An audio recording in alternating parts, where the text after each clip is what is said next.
This poem is in response to Jasmine Go's poem, This Garden. I was intrigued by how she used flowers as a symbol for guilt and healing, and I tried to interpret this within my own poem.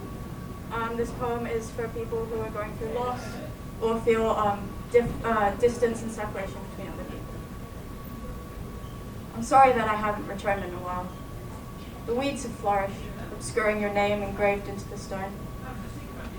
Lilies hunch placidly in the dying sunset. Petals withered brown from months without replacement. They were your favorite.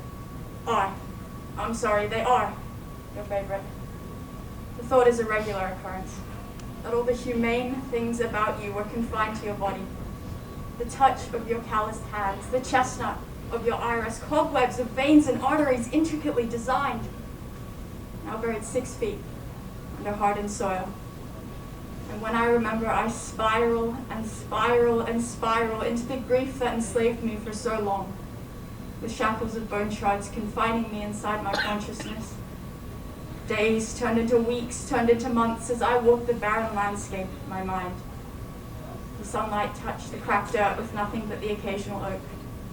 But the nights were crawling with monsters, grotesque hands tearing through that earth with rotting flesh, flashing the white of bone.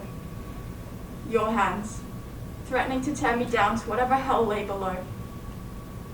After a while, they dissipated. I can't say what it was that frightened them away, but I think it was time.